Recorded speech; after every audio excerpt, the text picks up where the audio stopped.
seated. Please stand.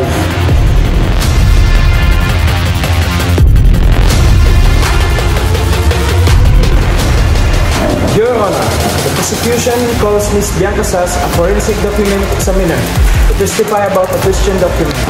No objection, Your Honor. Very well. The witness is recognized as a witness. Ms. Sas, could you explain to the court what forensic document examination entails?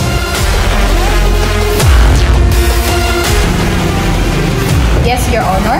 I review the chain of custody of... Yes, Your Honor. Ms. Sas, isn't it possible that...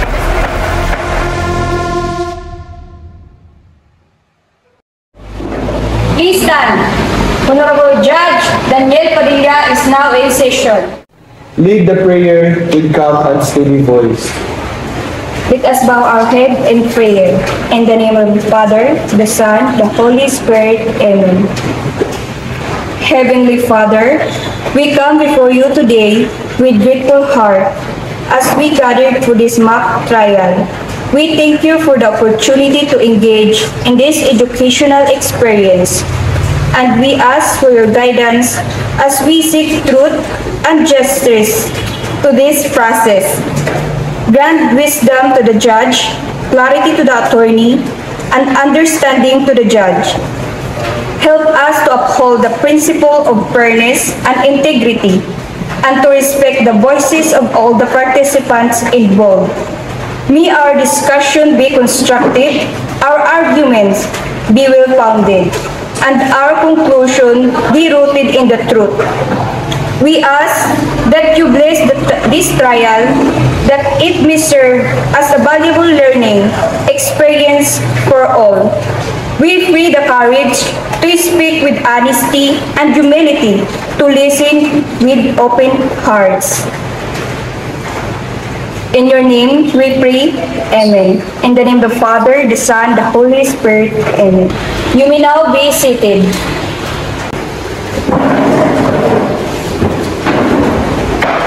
Court is now in session. Prosecution, you may proceed. Your Honor, the prosecution calls Ms. Bianca Sas, a forensic document examiner, to testify about a Christian document. Please raise your right hand and put your left hand in the Bible. Do you swear to tell the truth, the whole truth, and nothing but the truth? So help you God. I do. You may be seated, Ms. Sas. Good morning, Ms. Sas. Can you please introduce yourself to the court and briefly explain your qualifications? Good morning, Your Honor. My name is Bianca Sas. I have over 10 years of experience in forensic document examination. I hold a degree in criminology and am certified by the National Bureau of Investigation as a forensic document examiner.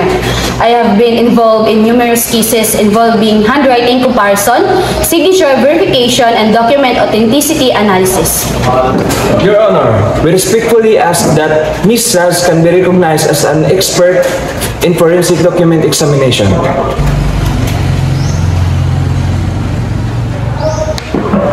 objection, Your Honor.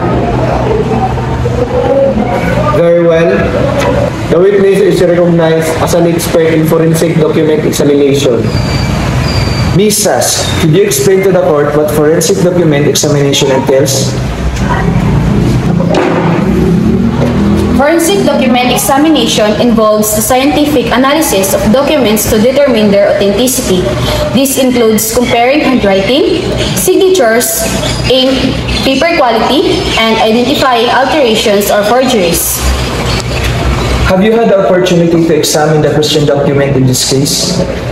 Yes, Your Honor. I have examined the question document. Let us refer to Exhibit A, the financial document that is the subject of this case. Can you explain what you have found after analyzing this document? This is a financial document that purposely contains the signature of Mr. Juan de la Cruz. Upon reviewing the document, I first examined the signature under magnification.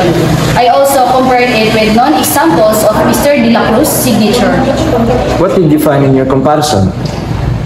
Upon careful comparison, I found significant discrepancies between the question signature and the known samples of Mr. De La Cruz's signature. The formation of letters, pressure, and the overall flow of the signature do not match his normal writing style. Can you explain what specific differences you observed? For instance, in the question document, the letter G is formed differently than how Mr. De La Cruz normally writes it.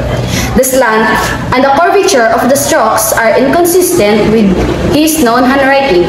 The signature in the document also lacks the characteristic pressure variation that is typical of Mr. De La Cruz's normal writing. How did you conduct your analysis to reach this conclusion? I used a combination of techniques, including high magnification analysis, comparison of handwriting, characteristics, and assessment of ink consistency. I also reviewed the paper quality and ink used on the question document to ensure that no alterations were made that could obscure the forgery. Based on your examination, what is your professional opinion regarding the signature on this document? In my expert opinion, the signature in this document is a forgery. The discrepancies I found indicate that it was not written by Mr. De La Cruz, but was likely fabricated to appear as his signature. Was the question document handled properly during the investigation? Yes, Your Honor. I reviewed the chain of custody and can confirm that the document was handled securely and without alteration. The integrity of the document has been maintained throughout the examination process. No further questions, Your Honor. The defense attorney, you may now proceed with the cross-examination of the witness. Yes, Your Honor. Ms. Saz, isn't it possible that Mr. De La Cruz's signature may have been affected by stress or health issues at the time that the document was signed? While health or stress can affect handwriting, the discrepancies I observe are not typical of minor changes caused by such factors. The differences in the question signature are far beyond what could be attributed to temporary conditions. Could the signature have been written by Mr. De La Cruz, but perhaps under duress or in a hurry? Even if the signature were written quickly or under stress, it would still retain some of the unique characteristics of person's normal handwriting. The differences I found go beyond such variations. Thank you, Your Honor. I have no further questions. Thank you, Ms. Saz. You may sit down.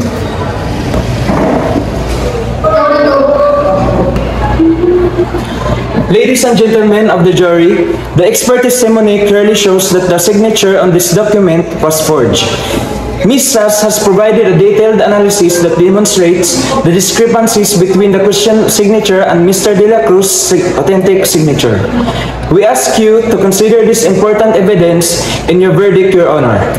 The expert testimony is only one aspect of this case. We urge you to consider all the evidence and not make a final judgment based on the opinion. We maintain that the signature in question is not conclusive proven to be a forgery, Your Honor.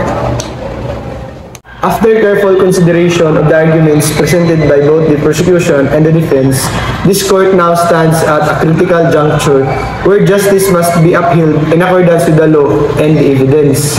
The prosecution has endeavored to prove the guilt of the accused beyond reasonable doubt, presenting witnesses, expert testimonies, and evidence to support their case. Meanwhile, the defense has exercised its right to challenge the prosecution's claims, question the reliability of evidence, and assert accused right of a fair trial. At this stage, I must emphasize three guiding principles that are central to this case. Presumption of innocence under our Constitution and criminal justice system, the accused is presumed innocent until proven guilty, beyond a reasonable doubt. This presumption is the foundation of our legal system, and it remains intact unless and until the prosecution satisfies the required standard of proof. Second, burden of proof. The obligation rests solely on the prosecution to prove the guilt of the accused. The defense is not required to prove innocence, for the law assumes it from the outset. Third is reasonable doubt. The standard of proof is high because of the severe consequences. of a criminal conviction. If there exists any reasonable doubt in the evidence presented by the prosecution, the court must resolve such doubt if ever favor of the accused. The verdict in this case must be based solely on the evidence presented and the applicable laws. Personal opinions, external influences, and emotions have no place in this courtroom. It is my responsibility to ensure that justice is delivered fairly, impartially, and without prejudice to any party. This court recognizes the gravity of the matter at hand and the profound impact it has all those involved, the victims, the accused, and society as a whole. Rest assured that the judgment rendered will reflect the truth as established through due process and the rule of law. Court is now adjourned while we proceed to finalize the judgment.